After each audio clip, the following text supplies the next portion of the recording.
Isang maaliwalas na umaga sa labas ng Yuanlin Yard. Sa loob nito ay gumagawa ng gamot si Liang para sa sugatan na si Jiang Kaiyo. Tumawa ito at sinabing napakatibay ni Jiang Kaiyo dahil nakalipas ang ilang taon ay buhay pa ang taong ito. Sumagot si Jiang Kaiyo na huwag nitong sayangin ang kanyang oras sabay tinanong kung nasaan ang anak niyang si Jiang Zi. Sumagot si Liang na si Jiang Zi ay hindi gaanong nalasan dahil nagamot agad siya ng peach blossom wine. Kaya ayos na siya ngayon, ang alalahanin mo ay ang iyong sarili. Mungkahi pa ni Liang na ang katawan ni Jiang Kaiyo ay naglalaman ng crow poison kaya imposible na dito ang gumaling pa. At ang magagawa na lang niya rito ay ang pigilan ito pansamantala. Sinabi ni Jiang Kaiyo na sa nakalipas na taon para sa Jiang family ay handa niyang ailay ang kanyang buhay. Nagbabala si Liang na ang katawan nito ay may halong crow poison, ang katawan nito ay hindi tinatablan ng gamot, kaya makakaramdam ito ng sakit. Pagkasabi pa lang ay agad inilagay ni Liang ang puting pil sa dibdib ni Jiang Kaiyo na naglalaman ng crow poison at sa sobrang sakit napasigaw ito ng napakalakas. Sa sobrang lakas ng sigaw ni Jiang Kaiyo pati mga ibon ay nabulabog. Sa isang kulungan ay may taong sumisigaw. Ang taong sumisigaw ay si Jiang Qinghe habang kausap si Jiang Liang. Nagsalita ang baliw na si Jiang Qinghe na siya ang master ng Jiang family kaya bakit siya itinuturing na ganon. Sumagot si Jiang Liang na manahimik kang matanda ka, paano mo ako nagawang atakihin habang nakatalikod? Sabay sabing manahimik ka dyan sa kulungan habang buhay. Sinabi ng babae kay Jiang Zi na tuluyan na itong gumaling pero ang kanilang young master at pumunta kung saan. Sumagot si Jiang Zi na gaya pa rin ito ng dati na pag may iniisip ay pumupunta kung saan. Sinabi nito sa babae na wag ito mag-alala sapagkat hindi sila nito kailangan ngayon. Sa isang banda sa isang malawak na lawa ay may biglang naghagis ng bato sa tubig. Ito pala ay ang ating bida na nag-iisa at nag-iisip ng malalim. Nagsalita ang kanyang uncle Jiang Yu na ang Jiang family ay nasa pansamantalang kaayusan ngayon. Kaya bakit ito nagmumumok dito imbis na magsaya kasama sila? Sumagot si Jiang Ting na anong mukhang ihaharap niya kay Jiang Zi. Tumawa ang kanyang uncle Jiang Yu at nagmungkahing nahuli niya si Jiang Qinghe at naibalik sa kanila si Jiang Kaiyo kaya malamang may mukhang ihaharap ito kay Jiang Zi. Sumagot ang ating bida na iyon ang naging kabayaran ng mga buhay ng mga tao sa Jiang family. Sinabi ng ating bida na ang tanging paraan para mailigtas niya ang mga tao mula sa Jiang family ay ang tanggapin ang alok ng Panlong Mansion.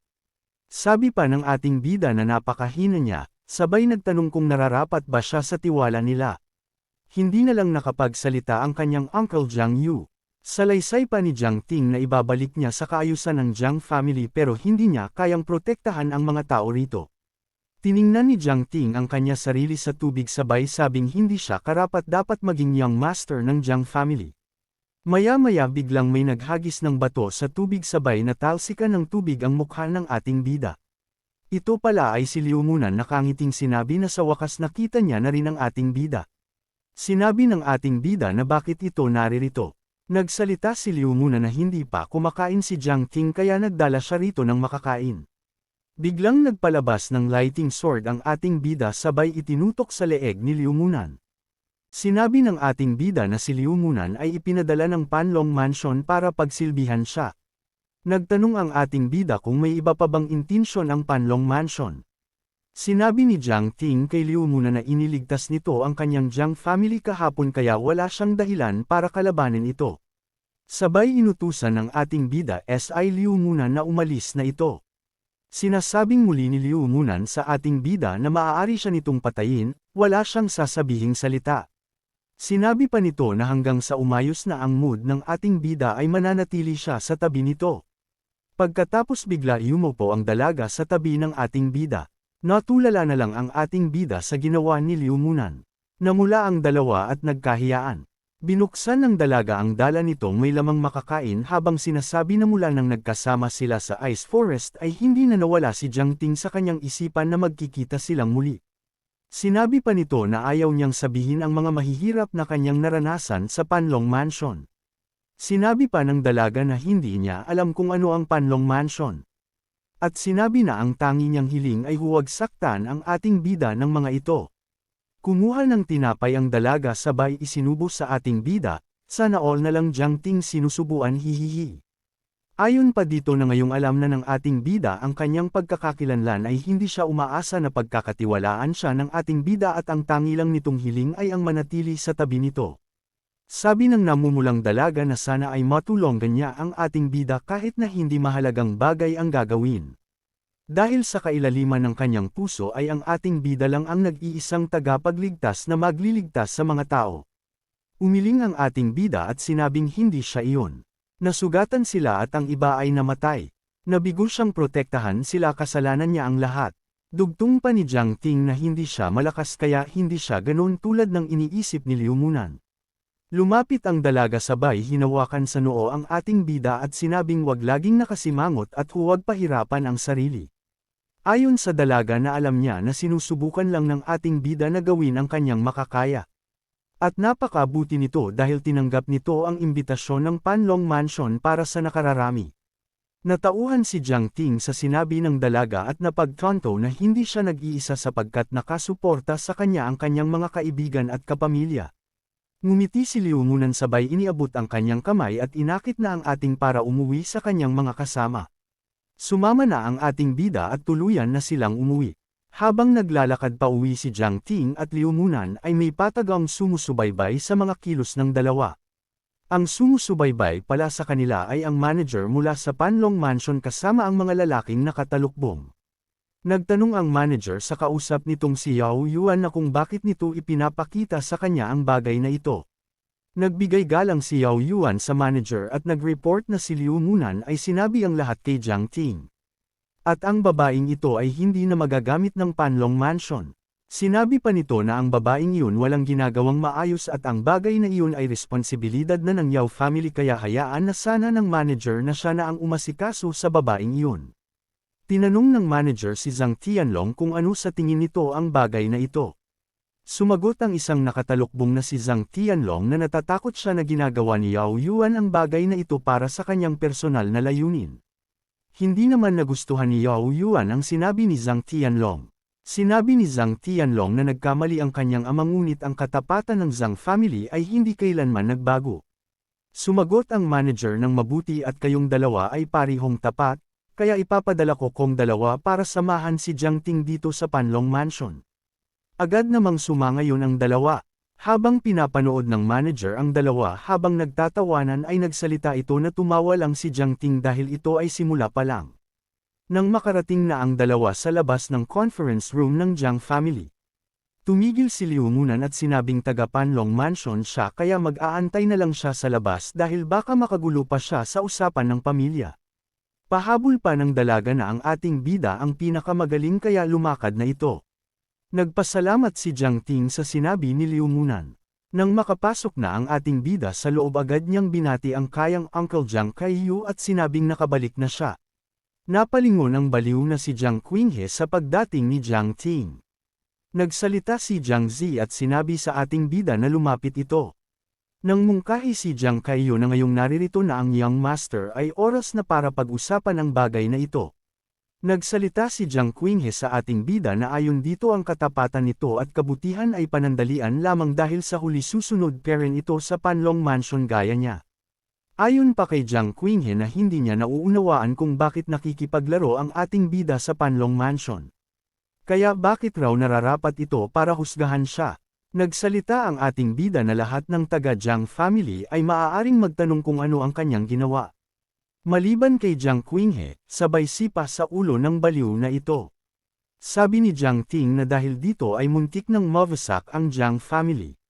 Sumagot ang nakasubsob na si Jiang Qinghe nang wag masyadong marahas ang ating bida sapagkat maliit lang na pagkakamali ang kanyang nagawa. Mungkahi pa nito na kahit ang ama ng ating bida ay natatakot sa kanya. Sabay tawa at sabing tama, hindi mo nga nalalaman ang lahat. Tumawa pa ito ng napakalakas at inamin na pinagplanuhan nila na patayin ang ama ng ating bida at nagtagumpay sila.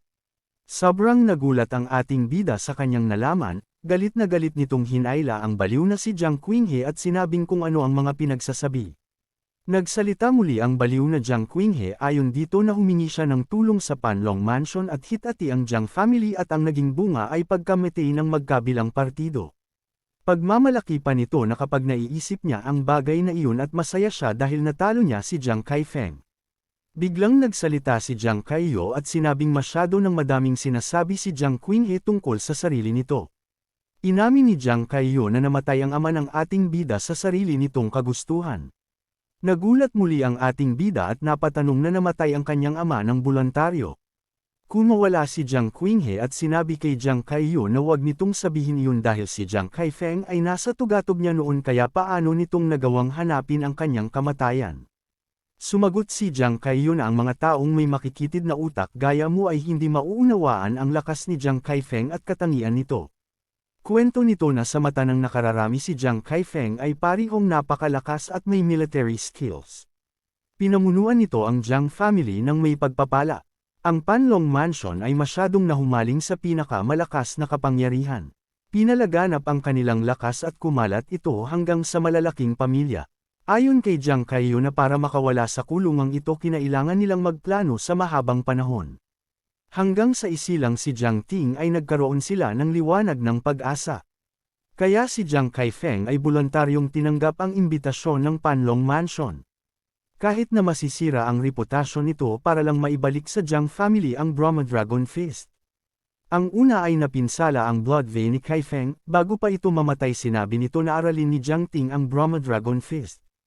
Kwento pa ni Jiang Kaiyo na maraming tao ang kasangkot sa pangyayaring iyon. Ang buhay ni Jiang Kaifeng ay nasawi sa kamay ng kung sino.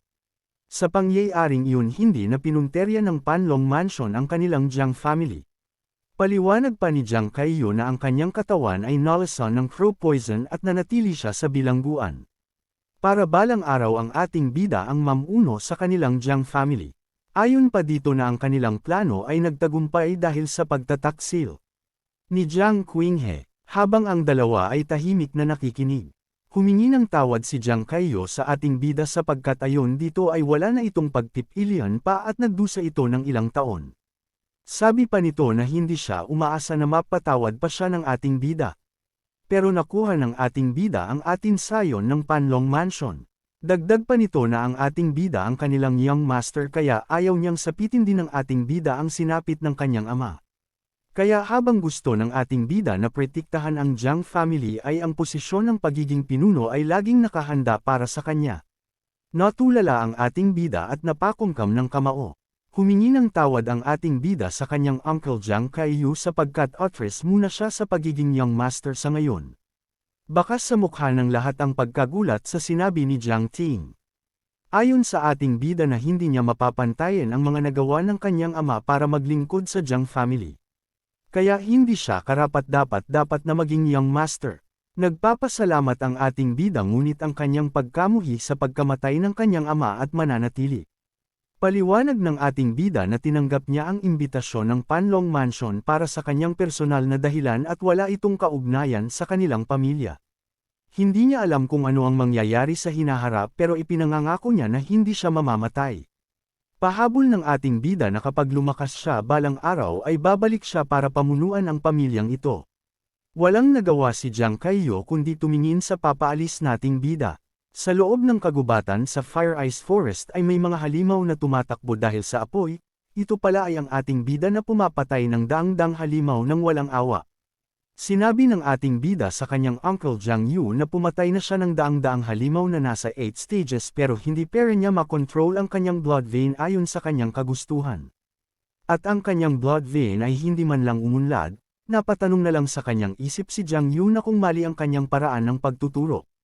Sinabi ni Jiang Yu na ayon sa kanyang natatandaan maroon siyang 6th stage blood vein kaya hindi niya maramdaman ang mga nasa mababang stage ng blood vein. Sinabi ng ating bida na si Zhang Fengyi at mas mababang blood vein kaysa kanya kaya bakit mas mukha itong mas malakas? Paano nito nakokontrol ang kanyang blood vein? Habang ang ating bida ay abala sa pagtingin sa kanyang espada at may isang nilalang na nasa taas ng puno ang nagsalita at binati ang ating bida. Sinabi pa nito na ang Golden Squamous Sword ay kinilala ito bilang kanyang master. Humanda ang ating bida at tinanong kung sino ito at lumabas sa kanyang pinagtitiguan. Agad ibinato ng ating bida ang kanyang espada sa direksyon ng nagsalita. Natuwa naman ang nagsalita sa reaction speed ng ating bida at ito pala ay si Lei ang na shadow sect leader. At sinalag ang espada ng ating bida. Nagulat ang ating bida dahil di niya inaasahan kung sino ang kanya nakita. Nagsalita ang Shadow Sect Leader na mula ngayon siya na ang magiging guro ni Jiang Ting. Ilang sandali ay may mga lilang dahon pumulibot sa ating bida. Ilang sandali ang mga lilang dahon naging kandina at gumapos sa ating bida. Kinabahan dahil sa kanyang napansin na mga bilog na bagay na nakasabit sa kanya, ito ay ang Demon Seduction Pot na umaakit ng mga halimaw. Sinabi ni Liang na Shadow Sect Leader na ang hindi nakawala ang ating bida sa kalagayan nito ay dito na ito mamamatay. Maya-maya lang ay marami ng halimaw ang nagsisilapit patungo sa ating bida. Nagsalita ang Sect Leader na umaasa ito na magagawa siyang master prisa ng ating bida. Sa nakaraan habang nakalabas na si Jiang Ting sa conference room ng Jiang family, humabol si Liu Munan at nagtanong kung saan ito pupunta at intayin siya nito. Habang papalayo si Jiang Ting, si Liang naman ay nakatayo lang habang nakatingin, sabay nagtanong ito na kung tuluyan nang aalis ang ating bida. Sumagot si Jiang Kaiyo na tama ang himala nito. Dahil hindi ni Jiang Ting pinili ang iniaalok nila sa kanya na maging leader ng Jiang family. Nagsalita si Liang na kapag umalis ang ating bida at kung wala itong protection mula sa Jiang family ay walang sino man ang magnanais na tulungan siya. Tanong ni Liang na sino naman ang tutulong sa taong target ngayon ng Panlong Mansion. Tumawa at sumagot si Jiang Kaiyo na wala pang nakikitang disipulo si Liang sa mahabang panahon. Kaya natatakot siya na baka So Jiang Ting ang napipili nitong maging disipulo. Sabi pa nito na sa lahat ng major family ay wala nang mas hihigit pa sa kanya para maging disipulo. Sabi ni Liang na napakatuso ni Jiang Kaiyo kaya wag ito magsisisi kapag naging disipulo niya si Jiang Ting. Sumagot naman si Jiang Kaiyo na hindi siya magsisisi basta magiging mabuti lang ito sa ating bida at masigurado nito na magiging ligtas si Jiang Ting ay ang mga bagay ay magiging ayos lamang. Sumagot si Liang na anong mga walang kwentang bagay ang pinagsasabi nito. Sinabi pa nito na napakabait niya sa kanyang mga disipulo kasabay ng pagpalat anyo bilang ang Shadow Sect Leader. Balik tayo sa ating bida. Habang nakagapos sa mga kadena ay nagulat ito sa mga halimaw na lumapit sa kanya. Dahil ang nang ito ay ang mga Star-Wraith Demonic Beast. Sinabi ni Jiang Yu na ang lakas ng mga halimaw na ito ay malapit lang sa isang martial cultivators at nasa chi refining stage. Maliban doon ang mga ito ay napakarami. Sinabi pa nito na napaka ng puso ng Sect Leader. Sinabi ng Sect Leader sa ating bida na ang tanging gagawin nito ay ang makaalis dito ng buhay at alam naman edo nito kung ano ang gamit ng Demon Seduction Pot, kaya kapag nagtagal ito sa ganyang kalagayan ay alam na nito ang mangyayari sa kanya. Maliban dun kapag ginamit nito ang kanyang blood vein ng madali, ang kasalanan na nito kung ano ang kanyang sasapitan. Lumapit ang mga Demon Wolf kay Jiang Ting habang umaanggal. Dali-daling sinakmal ng mga ito ang ating bida at matagumpay naman naka-atres si Jiang Ting at nagpatalon-talon ito palayo. Sa kanyang likuran ay may mga pumagaspas na pakpak, agad namang lumingon si Jiang Ting.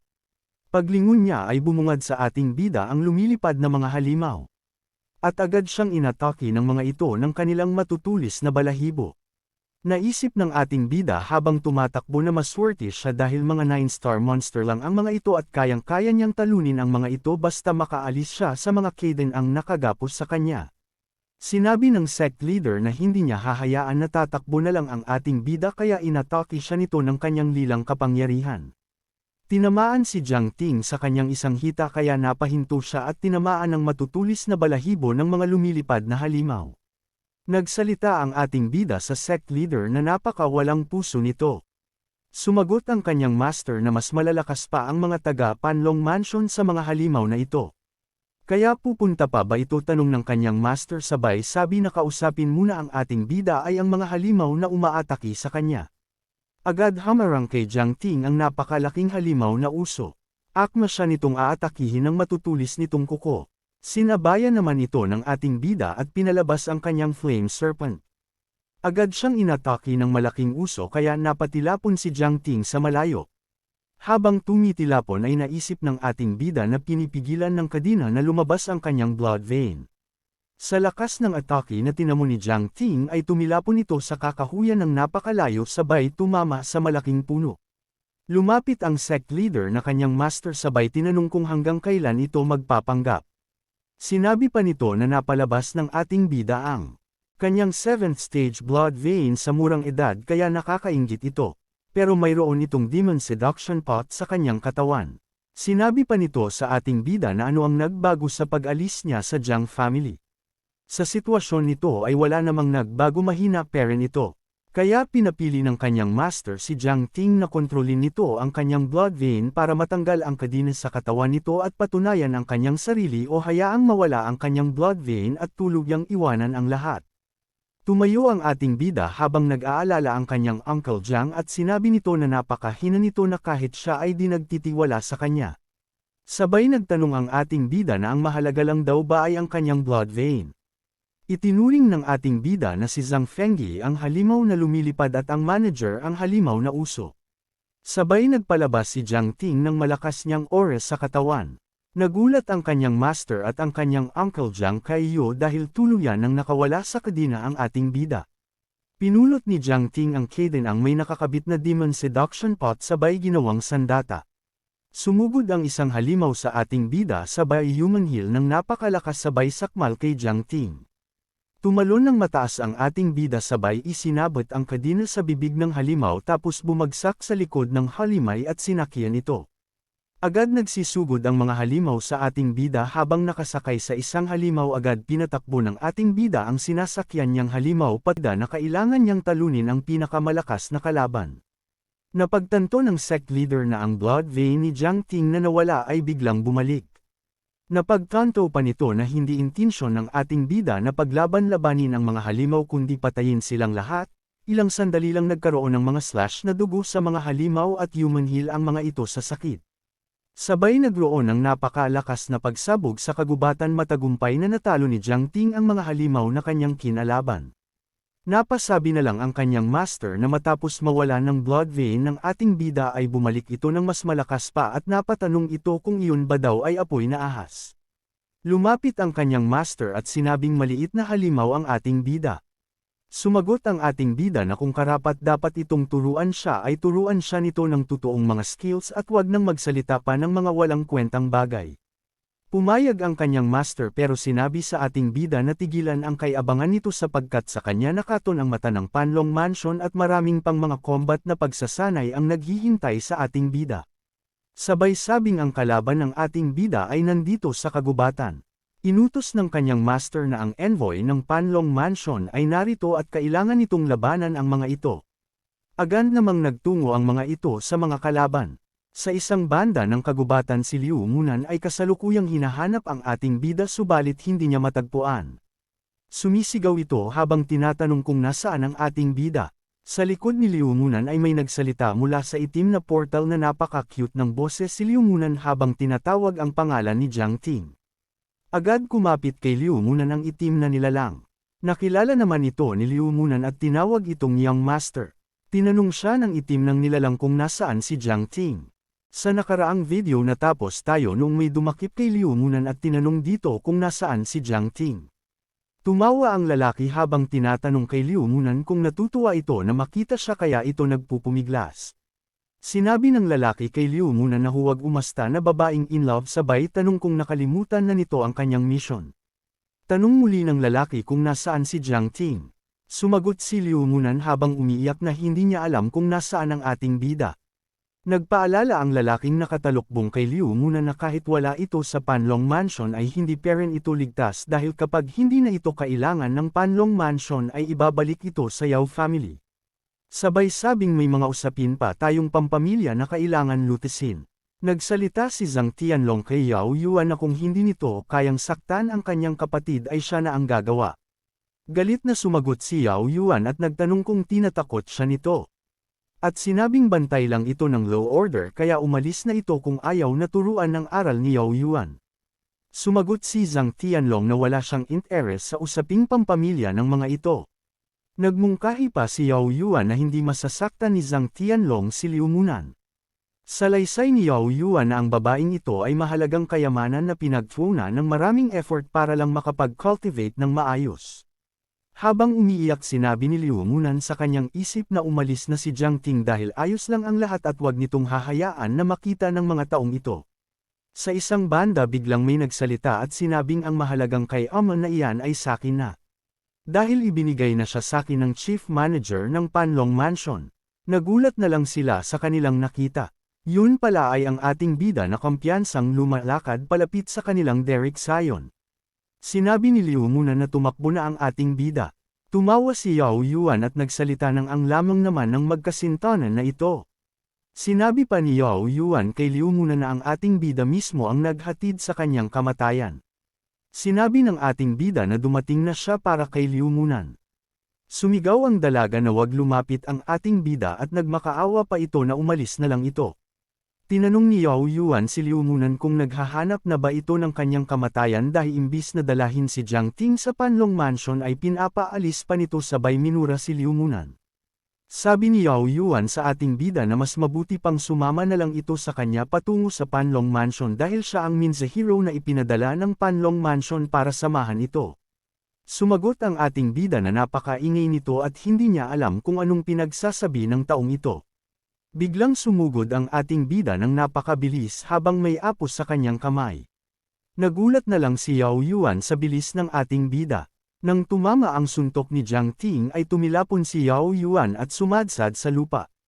Nilapitan nito si Liu Munan at kinamusta kung ayos lang ito. Sumang-ayon naman ang dalaga. Naisip ng sect leader na master ng ating bida na walang sinabi sa kanya si Jiang Ting na may nararamdaman ito sa dalaga. Sinabi ng ating bida na tumabi si Liu Munan at haharapin lang niya ang mga taong ito. Sumagot si Liu Munan na andito ang mga taong iyan para patayin siya. Dahil ang lalaking iyon ay kapatid ni Yao Shan, ang tinalo ng ating bida sa Fire Ice Forest. Tumayo si Yao Yuan habang nagtanggal ng kanyang talukbong sabay sinabi sa dalaga na sino ito para banggitin ang pangalan ng kanyang kapatid. Sinabi ng matabang ito sa dalawa na tingnan ang kanyang mukha na katulad ng sa kanyang kapatid.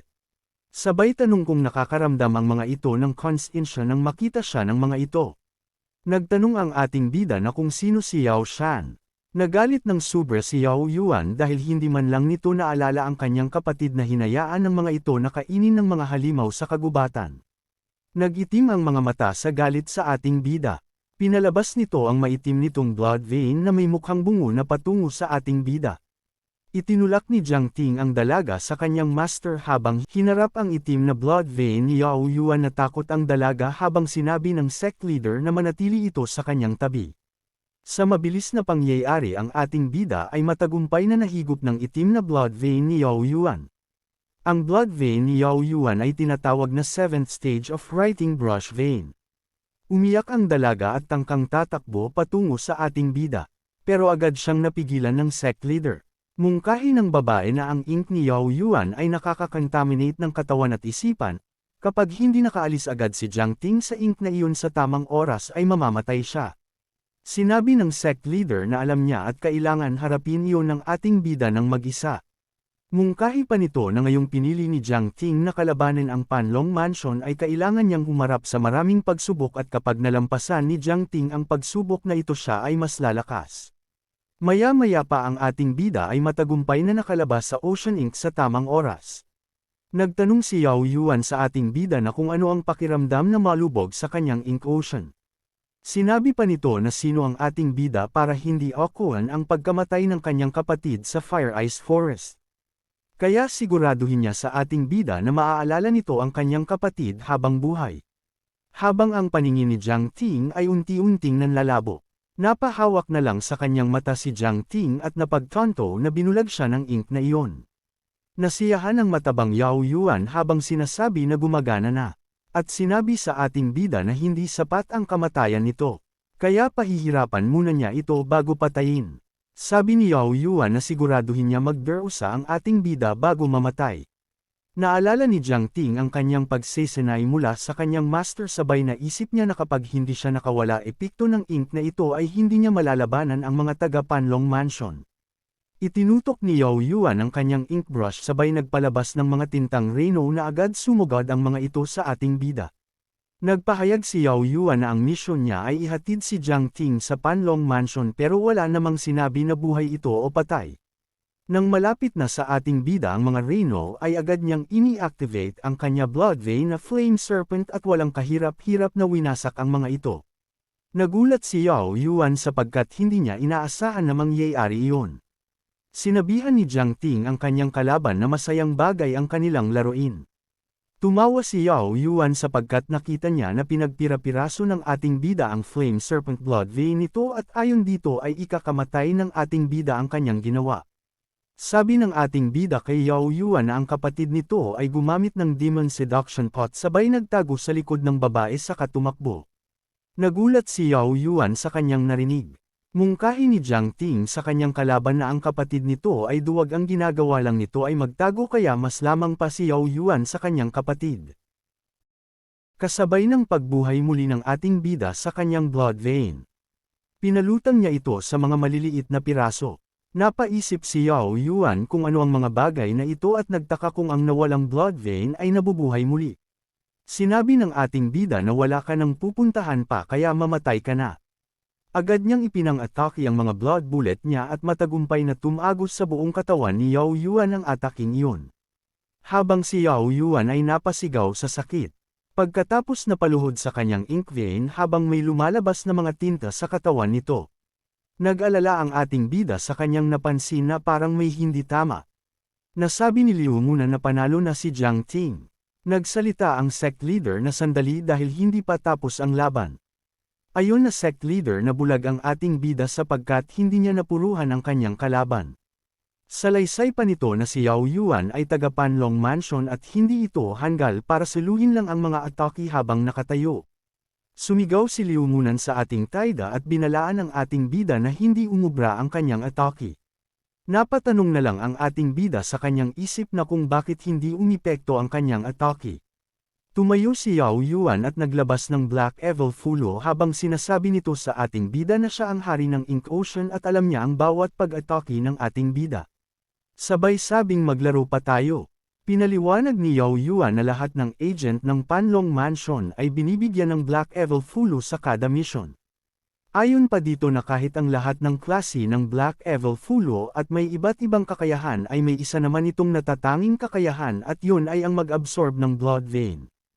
Tapos tinatanong si Jiang Ting na paano kung i-absorb niya ang blood vein nito para sa kanyang Ink-C. Agad ini-activate ang Black Evil Fulo at napalakas nito ng husto ang Ink Ocean blood vein ni Yao Yuan. Sa tayuan ni Jiang Ting kaya tumalon ito ngunit mabilis siya nakapitan ng blood vein ink ni Yao Yuan. Matapos makapitan ng ink vein ni Yao Yuan ay nawala sa sarili ang ating bida sabay na pailalim sa isang ilusyon ni Yao Yuan. Habang ang ating bida ay nasa loob ng genjutsu ni Yao Yuan ay nakatali ito sa isang cross na may Black Evil Fulo sa bandang itaas ng cross. Habang nakagapos si Jiang Ting nagsalita si Yao Yuan na tandaan nito ang lugar na ito dahil magderusa ito rito ng higit pa sa naranasan ng kanyang kapatid. Habang ang ating bida ay nasa loob ng genjutsu ni Uchiha Itachi Isti Yao Yuan pala.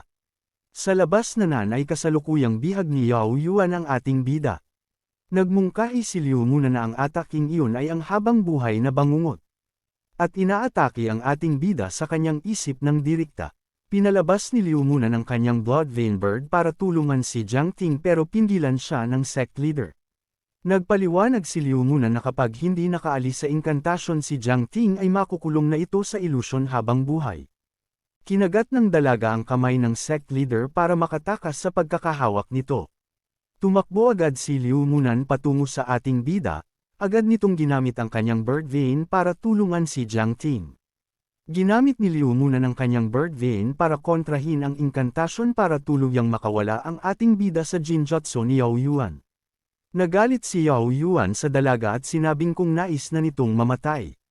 Sinabihan nito ang dalaga na tumira ito sa Yao family ng ilang taon pero hindi nito alam kung saang side kakampi.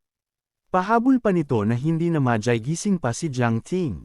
Habang ang mga bird vein ni Liu Munan ay patuloy na tinatanggal ang inkantasyon. Lumuhad ang dalaga sa harap ni Yao Yuan at nagmakaawa na pwede siyang patayin nito kung gusto nito pero hayaan na sana nito na makaalis si Jiang Ting. Pinaliwanag ni Yao Yuan sa dalaga na hindi sinabi ng manager noong ibinigay ito kay Jiang Ting na ang babae ay may nakatanim na closing pill sa katawan nito. Sinabi pa nito matapos maipanganak si Liu Munan ay tinaniman nila ito ng closing pill sa katawan nito. At kapag sumapit na ang ika-20 kaarawan ni Liu Munan at kung sino man ang kumuha ng pagkabirhin nito kung sino man mula sa kanilang pamilya ay ang cultivation ni Liu Munan ay makukuha. Pinaliwanag pa ni Yao Yuan sa dalaga na kapag kinuha ang pagkabirhin nito nang wala pa sa tamang panahon ay mamamatay. Napaisip ang sect leader na ginagawa pala iyon ng Yao family para hindi sila pagtaksilan. Muling nagsalita si Yao Yuan sa dalaga na ngayon ay nauunawaan na nito kung bakit nila ito pinahirapan imbis na patayin nung pinatay nito ang kanyang kapatid na si Yao Shan dahil may silbi pa ito sa kanya. Sabay nagtanong sa dalaga na kung gusto nitong maging malaya sa kanila. Tumawa sabay sabing maari sa kabilang buhay. Ngumiti si Yao Yuan sabay tanong sa dalaga na sino ito para magmakaawa. Sumagot ang dalaga na kung ganong mahalaga ito kay Yao Yuan ay iuwi na lang siya nito at pakawalan si Jiang Ting. Paalala pa ng dalaga na ang gusto ng chief manager ay ihatid si Jiang Ting sa Panlong Mansion na kalimutan ba daw nito. Nagalit si Yao Yuan sa sinabi ng dalaga sabay sinampal ito sa pisngi. Habang sinasabi na sino ito para ipagmakaawa ang buhay ni Jiang Ting sa ganitong sitwasyon. Sumigaw si Liu Munan habang nagbanta na kapag hindi pinakawalan si Jiang Ting ay ibabalik nito si Yao Yuan ng sapilitan. Nagalit si Yao Yuan sabay itinaas ang kanyang kamay at akmang sasampalin ulit si Liu Munan subalit sa isang banda nagising ang ating bida sabay binigyan nito si Yao Yuan ng isang suntok na naging dahilan ng pagtilapon nito sa lupa. Tinanong ni Liu Munan kung ayos lang ang ating bida. Ngumiti si Jiang Ting at sinabing ayos lang siya sabay nagpasalamat sa pagligtas sa kanya. Muling nagpasalamat si Jiang Ting sa bird vein ni Liu Munan dahil mas naging maayos ang kanyang pakiramdam. Paalala ng ating bida na huwag nang matakot dahil siya na ang bahala sa matabang iyon.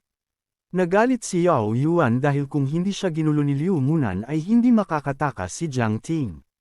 Sinabi ni Jiang Ting na mahiya naman si Yao Yuan dahil kahit si Jiang Tianlong ay mas malakas ang reflection sa tubig kaysa kay Yao Yuan. Sabay inatake ng ating bida si Yao Yuan ng kanyang blood vein na lumulutang. Sumigaw si Yao Yuan na hindi niya ito matatanggap sapagkat hindi siya masasaktan hanggang nakatayo siya sa kanyang blood vein na ink ocean. Ginamit ni Yao Yuan ang kanyang ink ocean para ipang-atake sa dalawa. Habang sinasabi na dadahilan niya ang dalawang ito sa impyerno. Habang malapit ng tamaan ang dalawa. Sinabi ng ating bida kay Yao Yuan na si Liu Munan ay tao na kailangan protektahan. Matapos nun biglang nabalot ng apoy si Yao Yuan dahil ang ating bida ay ini-activate ang kanyang dragon transformation ang kanyang flame serpent ay naging isang dragon. Kasabay ng pag-absorb ng dragon ni Jiang Ting sa ink vein ni Yao Yuan na sin-aid at walang itinira. Matapos ma-absorb ang ink vein ni Yao Yuan ay inalis na niya ito. Napagtanto ni Zhang Tianlong na ito pala ang kakayahan ni Jiang Ting na higupin ang blood vein ng iba, kagaya ng sinabi ng kanyang ama. Natarante si Yao Yuan dahil ang kanyang blood vein ay tuluyang naglaho. Inutos ni Yao Yuan kay Zhang Tianlong na patayin ang ating bida. Sumagot naman si Zhang Tianlong na napakaduwag nito. Mungkahi ng ating bida na handa niyang labanan si Zhang Tianlong. Nagsalita naman ni Liu Munan na kung lalaban ba si Zhang Tianlong. Tanong pa nito kung hindi ito natatakot sa chief manager ng Panlong Mansion. Nagtanong si Zhang Tianlong sa dalaga kung may naitatago pa itong fulo para tawagin ang manager. Mungkahi pa na matagal siyang nakapanood lang kaya oras na para gumawa siya ng aksyon. Tapos inilibas ang kanyang sandata na kapatid ng sanpakto ni Renji Aparay. Agad niya itong ginamit at tumagot sa dibdib ni Yao Yuan. Nagulat ang ating bida at ang sect leader dahil di nila inaasahan ang kanilang nasaksihan. Ibinulong ni Zhang Tianlong kay Yao Yuan na inimbitahan nila si Jiang Ting pero tinapos ni Jiang Ting ang buhay ni Yao Yuan. Ngumiti ito habang sinasabi kay Yao Yuan na magandang kwento yun para sabihin sa manager kaya nalilito siya kung anong magiging reaksyon ng manager. Sinabi ni Zhang Tianlong sa kanyang isip na ang Panlong Mansion at ang Yao family ang magiging kaaway nito habang buhay. Sa isang banda sa lugar ng Panlong Mansion, may babaeng mag-report sa manager na ang lamp life ni Yao Yuan ay nawala na. Kaya namatay na ito. Nagsalita ang manager na hindi niya inasahan na lalabanan sila ni Jiang Ting. Nagsalita ang isang lalaking nakatalukbong na dinungisan ni Jiang Ting ang kanilang dignidad kaya payag siyang patayin si Jiang Ting dahil alam naman ng lahat ang magiging kabayaran ng paglaban sa kanilang Panlong Mansion. Nagsalita ang lahat na payag silang lahat na patayin si Jiang Ting. Maya-maya pa ay may isang portal na nagpakita sabay may lumabas na kamay dito. Kaya nagulat ang mga nakatalukbong na lalaki. Sa portal na lumitaw biglang lumabas si Zhang Tianlong na takot sabay sabi sa manager na may masamang nangyari. Agad nitong isinigaw na pinatay ni Jiang Ting si Yao Yuan. Hindi naman nakapagsalita ang manager. Lumapit ang babaeng nakasakit sinabihan na hindi itong simping bagay lang. Sabay human gel ng malakas ang halimaw sa mukha ni Zhang Tianlong. Sinabi ng babae na kayang dipinsahan ni Zhang Tianlong si Yao Yuan mula kanilang kalaban ngunit bumalik ito ng mag-isa. Tanong nito na anong gagawin nila. Iniuntog ni Zhang Tianlong ang kanyang ulo sa sahig sabay humihingi ng tawad. Sinabi ni Zhang Tianlong na alam niya na trabaho niyang protektahan si Yao Yuan. Ngunit si Yao Yuan ay inabuso ang kanyang kapangyarihan para sa personal na kapakinabangan. At maliban dun may isang bagay pa siyang dapat na ipagbigay alam. Ang blood vein ni Yao Yuan ay hinigop ni Jiang Ting. Nagtanong ang manager kung kaya ni Jiang Ting ay absorb ang blood vein ng iba. Sinabi pa ng manager na kaya pala nakakapagtaka na mabilis na nakamit ni Jiang Ting ang level 7th blood vein ay dahil maroon itong ganong kakayahan. Kaya malinaw na sa kanya ang lahat. Tumawa ang manager habang pinuri si Zhang Tianlong na napakahalaga ng ibinahagi nito. Iminungkahi ng manager na magmula ngayon ay ilista si Jiang Ting bilang isang wanted. Sinabi pa nito na sabihin sa lahat na kung sino ang makakahuli kay Jiang Ting at makakapagdala kay Jiang Ting sa Panlong Mansion ay makakatanggap ng reward. Agad sumunod ang mga lalaking nakatalukbong. Umalis ang mga lalaking nakatalukbong sabay pumasok sa portal. Sinabi ng babae na nakasakay sa halimaw na unahing maghanap sa Panlong City. Nagsimula nang ang ipakalat ng mga tauhan ng Panlong Mansion na wanted ang ating bida. Sa isang papel makikita ang mukha ni Jiang Ting na may nakasulat na hanapin ang taong ito, ang Jiang family ay kinalaban ng Panlong Mansion. Ipinapalaganap ng mga tauhan ang larawan ng ating bida at nagbigay ng babala na kung sino ang magtangkang tulungan ang taong ito ay mapaparusahan din.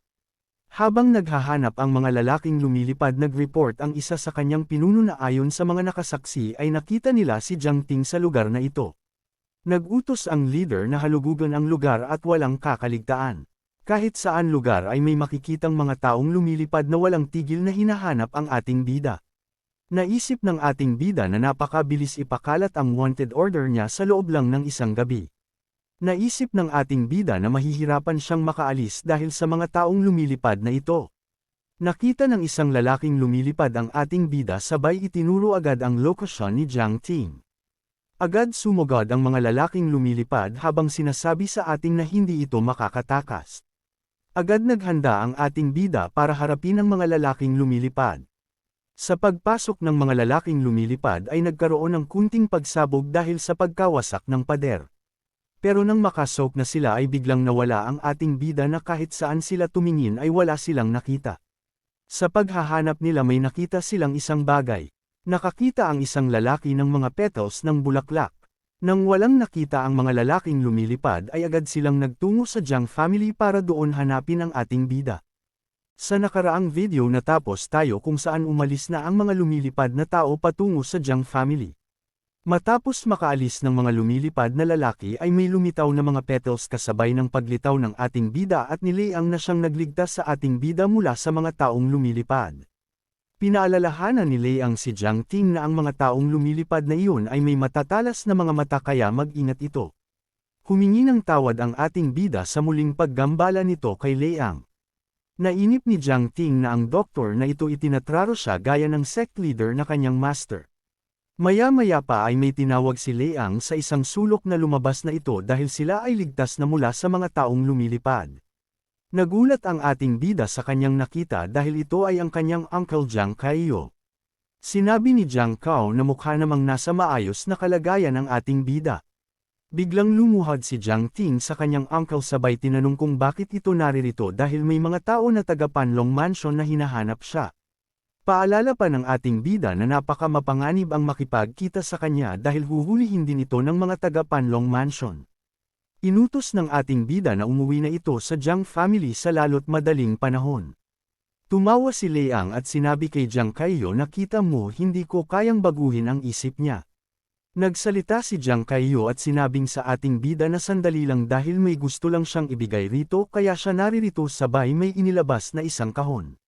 Sinabi ni Jiang Kaiyo sa ating bida na dahil wanted na ito ay mahihirapan na itong makakilos ng maayos sa labas kaya sinabihan niya si Jiang Liang na ay gawa ang ating bida ng maskara na magagamit nito para makapagpalat ng pagkakakilanlan at makakilos ng maayos sa labas. Nagpasalamat ang ating bida at sinabing tatandaan niya lahat ng yun. Dagdag ni Jiang Ting na huwag nang mag-aksaya pa ng panahon ang kanyang uncle Jiang Kaiyo dahil umalis na siya sa kanilang Jiang family. Sumagot si Jiang Kaiyo na alam nila na umalis na ito sa pagiging young master ng Jiang family pero sa pagkakataong ito ay alam nila ang kailangan ni ng ating bida na kinailangan nitong pasanin lahat ng responsibilidad ito ng siya lang. Binalaan ni Jiang Kaiyo ang ating bina na napakadelikado nang gagawin nito isang maling galaw lang ang katapusan na nito. At wala na itong pangalawang pagkakataon kaya mas mabuti pang umalis na lang ito. Muling paalala ni Jiang Kaiyo sa ating bida na kapag umalis na ito at nagtungo kung saan ay mas magiging ligtas ito.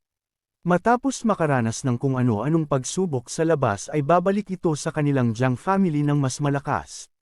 Sinabi pa nito na ang kapangyarihan ng Panlong Mansion ay malawak ang connection.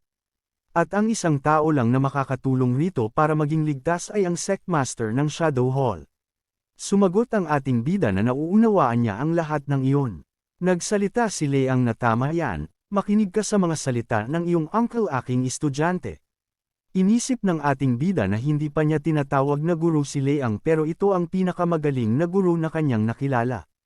Humingi ng paumanhin si Jiang Ting kay Leang at sinabing hindi niya iniisip na humanap ng guro. Pero kapag natanggal nito ang pil na nasa katawan ni Liu Munan ay tatawagan niya itong guro at magiging tapat rito. Tumawa lang si Leang at ipinaliwanag na ang problema ay ang powder nito ay lihim ng Yao family at mayroon itong 49 na mga sagkap. Sinabi sa ating bida na para alisin ang lason ay kailangan nitong tapatan ng isa pang lason. Pero kapag nagkamali ito ay maaaring ikamete. Kaya ayon kay Leang na hindi niya matutulungan ang ating bida. Paalala pa ni Leang na mas mabuting alalahanin muna ni Jiang Ting ay ang kaligtasan ng babae kaya isipin ang closing pill na nasa katawan nito. Napagtanto ng ating bida na nasa panganib si Liu Munan kaya dali-dali itong tumakbo habang pinapaalalahan ni Leang na ang ating bida lang ang kaya nitong protektahan pero ang babae ay si Jiang Ting ang dapat na magprotekta. Habang tumatakbo ang ating bida sinabi ni Jiang Kaiyo kay Leang na sobrang nag-aalala ang ating bida kay Miss Liu. Sumagot si Leang na may nakita na siyang kagaya nitong pangyayari sa 2 taong nag-iibigan na ang isa ay natatakot na ipakita ang kanyang pagmamahal dahil sa pagkamuhi sa pamilya. At ang isa naman ay natatakot na ipakita ang tunay nitong pagkakakilanlan at mas piniling lumayo. At sa sandaling abandinahin nila ang lahat ng iyon. Iyon ay magiging isang masayang kwento para sa kanila, habang ang ating bida ay bubuksan ang pintuan ng silid ni Liu Munan. Pagkabukas ni Jiang Ting ay agad niyang hinanap ang dalaga ngunit wala siyang nakita. Ang nakita lang niya ay isang sulat sa lamesa na may nakapatong na tsa. Ang sulat ay mula kay Liu Munan na para kay Jiang Ting nakasulat dito na magkikita silang muli at mag-ingat ang ating bida. Matapos mabasa ang sulat ay napakumkam ito habang hawak ang papel kasabay ng pagbalik sa kanyang isip noong mga panahon na sila ay magkasama. Sa isang banda sa isang bahagi ng Fire Ice Forest sa gitna ng kabundukang ito, ay mayroong mga mababangas na halimaw. At ang mga naglalakbay dito ay imposibleng makalabas ng buhay kapag walang kasama. Sa puting-puti na yelo ay makikitang lumalakad at sa gilid nito ay may bungo ng tao na naging biktima ng mababangas na halimaw. Ang daang ito ay ang tanging daan para makarating sa Yao family ng Juho City. Ang nag-iisang lumalakad pala ay si Liu Munan na kitang nilalamig dahil sa lamig ng kapaligiran na kahit nahihilpaan na ay pinipilit para makalabas sa fine forest. Sinabi ng nilalamig na si Liu Munan na hindi naman pinatay ni Jiang Ting ang kasapi ng Panlong Mansion kaya hindi dapat ito naging wanted. Kaya kailangan niyang linisin ang pangalan ng ating bida kahit ano pa ang mangyari. Sa lalim ng iniisip ng dalaga ay bigla itong nadulas kaya natamba ito at nagpagulong-gulong pababa tapos tumama ang ulo niya sa bato na naging sanhi ng unti-unting paglabo ng mga mata nito at tuluyang nawalan ng malay. Habang unti-unting nawawalan ng malay, si Liu Munan ay sinabi niya sa sarili na hindi siya dapat mamatay sa lugar na ito tapos nakakita ng mga tao sa di kalayuan. Lumapit ang mga ito kay Liu Munan. Nagtaka ang isang lalaki dahil parang familiar sa kanya ang babaeng ito. At napatanong kung si Liu Munan daw ba ito. Nagsalita naman ang lalaking may palaso sa likod at sinabing nakakamangha dahil ang biktima na kanilang hinahanap ay ang mismong traidor ng kanilang Yao family. Nagsalita pa ang isang lalaki na ang kanilang pinuno ay magbibigay ng reward sa kung sino mang makakahuli sa babaeng ito, sabay nagtawanan ang mga lalaki habang si Liu Munan ay tuluyan ng nawalan ng malay. Sa loob ng silid may isang taong nagbabalot ng kanyang mga baon. Iyon ay ang ating bida na sinasabi na pupunta siya sa Yao family. Sinabi ni Leang habang humihigop ng tiyan na kailangan munang pag-isipan ng kanyang disipulo ang mga gagawin nito. Dahil ang mga taong may pakpak ng Yao family ay dadakipin ito kapag pumunta ito ng mag-isa sa Juhuo City. Kahit na ito pa ay may bagong pagkakakilanlan. Paliwanag pa ni Leang na ang Yao family ay ang pinakamalapit na kaalyansa ng Panlong Mansion. Kapag nagkamali ito ng kilos ay mahuhuli ito. Pag nangyari yun wala nang makakatulong dito kahit napuntahan pa ito ng buong Shadow Hall sect para lang iligtas. Pero ayon kay Leang na kapag isinama siya ng ating bida patungo sa Yao family ay makakasigurado ito na ang ating bida ang magiging pinakamalakas na kalaban ng Panlong Mansion. Nagtanong ang ating bida na paano naman si Miss Liu at ang Jiang family. Nagsalita ang ating bida na kapag nawala ang kanyang mga minamahal ay ano pa ang silbi ng paglaban sa Panlong Mansion. Tumawa si Leang habang sinasabi na karapat-dapat si Jiang Ting sa puso ni Miss Liu. Kaya bibigyan niya pa ang ating bida ng isa pang pabor. Mungkahi ni Jiang Ting na kailangan muna niyang isauli ang katawan ni Yao Yuan sa Yao family. Ayon pa sa ating bida na tama lang ang kanyang naging desisyon na agawan kay Zhang Tianlong ang katawan ni Yao Yuan. Sumagot si Leang na alam niya na hindi susuko si Jiang Ting kaya nakapaghanda na siya para sa bagay na ito. Sinabi pa nito na sasama ito sa ating bida para hindi agad ito mahanap ng mga taga-Panlong Mansion. Sinabi ng ating bida kay Leang na marami na itong naitulong sa kanya kaya balang araw mababayaran niya rin ito. Ilang sandali lang nagbukas ang sahig na kanilang kinatatayuan. Pinaliwanag ni Leang na si Yao Yuan ay nasa ibaba nito at binigyan niya ito ng special treatment kaya mas magiging kapaki-pakinabang na ito ngayon. Ayon pa dito na kung gaano katagal gagamitin ng ating bida si Yao Yuan ay nakadipindi na dito. Nagpasalamat si Jiang habang bumababa ng hagdan. Sa pinaka-ibaba ng hagdan makikita ang isang silid na may nakahigang tao. Ito ay si Yao Yuan na may nakasaksak na mga host sa kanyang katawan na may green na drugs para buhayin ito. Ilang sandali lang ay nagising na ito, samugaw ito habang sinasabi na ayaw pa niyang mamatay. Napaupo ito bigla at napatanong kung buhay pa siya at kung nasaang lugar siya. Sa isang banda nagsalita ang lalaking nakatalukbong at sinabing gising na pala si Yao Yuan. Nagtanong si Yao Yuan kung sino ito. Sumagot ang ating bida na nakatalukbong na siya ang taong magbabalik rito sa Yao family. Tumayo si Yao Yuan at sinabi sa ating bida na ipakilala ang sarili. Kaya wag itong matakot dahil siya ang young master ng Yao family.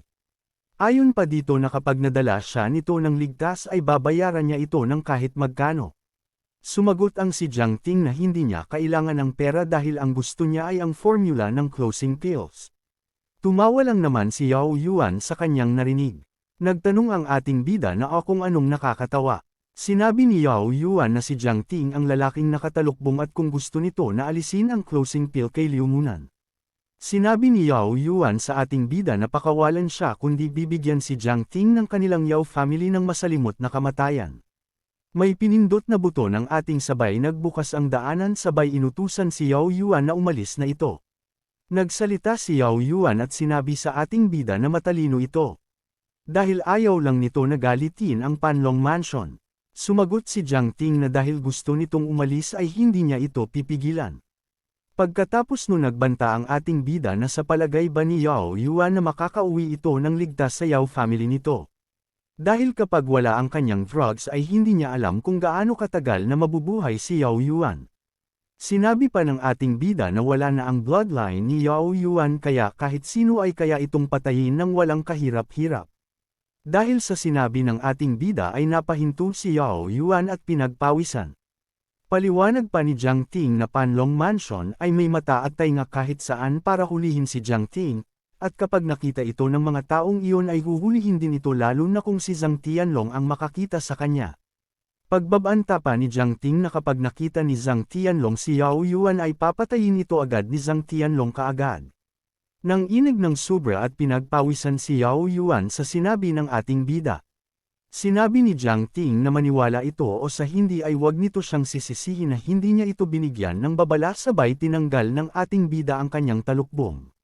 Nagulat si Yao Yuan dahil ang inaalala niyang si Jiang Ting ay hindi pala. Ginamit na ng ating bida ang kanyang maskara na gawa ni Jiang Liang para paltan ang kanyang pagkakakilanlan. Matapos ipakita ng ating bida ang kayang bagong pagkakakilanlan ay sinabi niya na siya si Waxan at siya ay ang Romang alchemist. Nagsalita ang ating bida na nag-aalok siya ng tulong pero hindi siya makapaniwala na tatanggihan siya nito matapos iligtas ang buhay.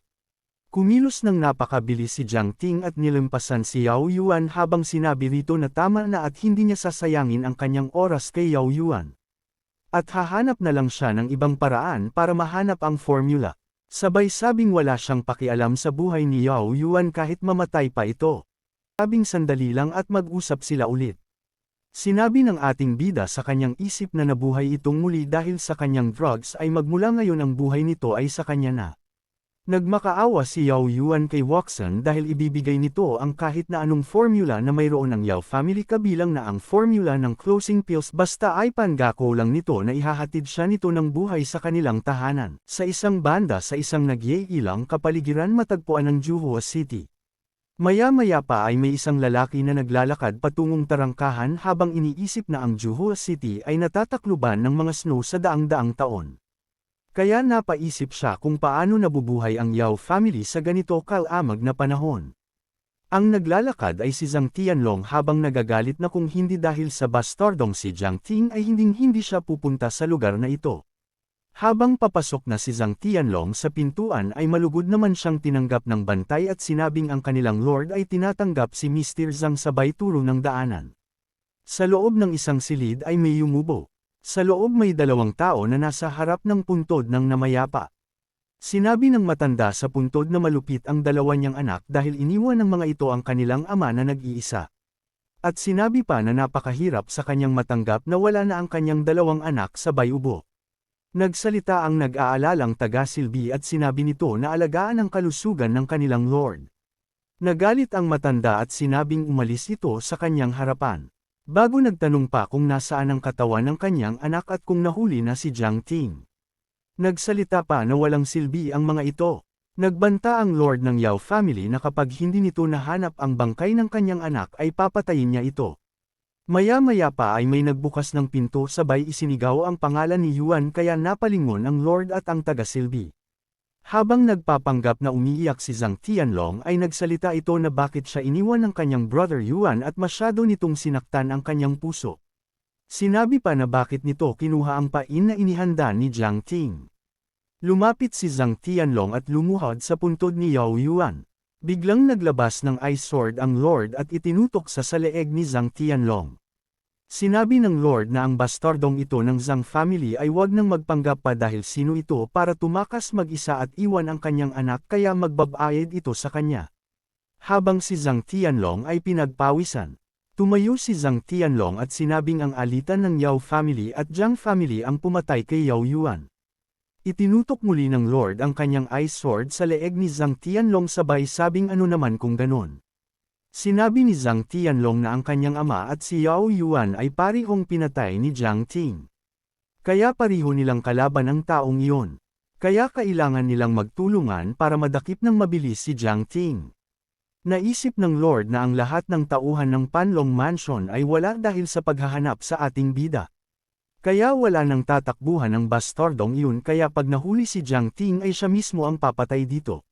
Sumagot si Zhang Tianlong na nagtatago si Jiang Ting kaya mahihirapan silang hanapin ito. Kaya kailangan nilang magtulungan para sa iisang layunan sabay abot ng kanyang kamay. Pumayag naman ang lord at tuluyan na silang nagkamay. Sinabi ng lord kay Zhang Tianlong na maupo sila para mapag-usapan ang kanilang plano.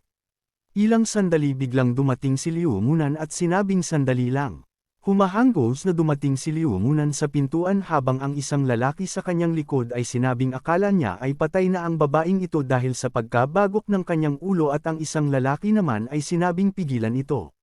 Nagulat si Zhang Tianlong at ang Lord sa kanilang nakita.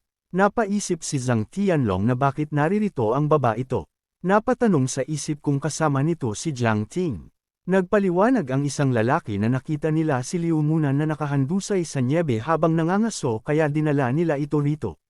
Napaisip si Zhang Tianlong na mag-isa lang ang babaeng ito na nagtangkang pumunta dito. Nagalit naman ang Lord at sinabi sa dalaga na hindi na ito tanggap sa kanilang pamilya dahil sa pagkamatay ng dalawa niyang anak kaya ikulong si Liu Munan at pahirapan. Nagpumigla si Liu Munan at sinabi sa kanilang Lord na huwag maniniwala sa mga sinasabi ni Zhang Tianlong. Sumigaw si Liu Munan at sinabing si Zhang Tianlong ang pumatay kay Yao Yuan hindi si Jiang Ting.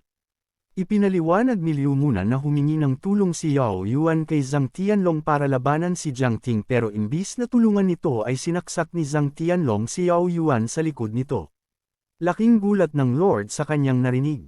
Mungkahi pa ng dalaga na nakita niya ang lahat ng pangyayari kaya paniwalaan siya ng Lord. Sinabi ni Liu Munan kay Zhang Tianlong na sa Panlong Mansion ay may paraan para malaman kung nagsisinungaling o nagsasabi ng totoo ang isang tao kaya hinamon ni Liu Munan na si Zhang Tianlong na patunayan ito sa Panlong Mansion. Para lumabas ang buong katotohanan. Sumang-ayon ang Lord na Gaemon si Zhang Tianlong ang bagay na yun. Naisip ni Liu Munan na ito lang ang paraan para tulungan si Jiang Ting na malinis ang pangalan nito. Sumagot si Zhang Tianlong na napakagaling magsinungaling ni Liu Munan.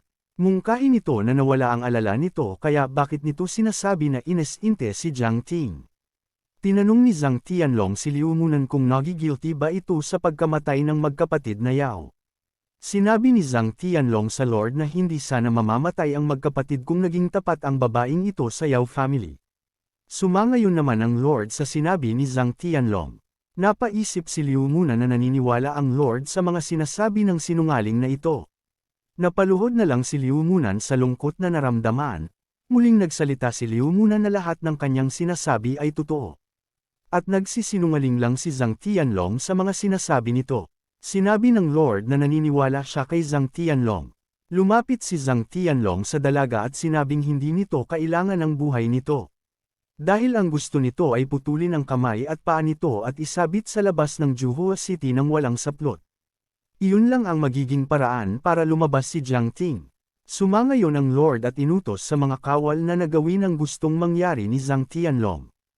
Nang akmang aatakihin na ni Zhang Tianlong ang dalaga ng kanyang espada ay humihingi naman ng tawad si Liu Munan sa ating bida sapagkat ginawa na niya ang kanyang makakaya ay nabigo parent siya.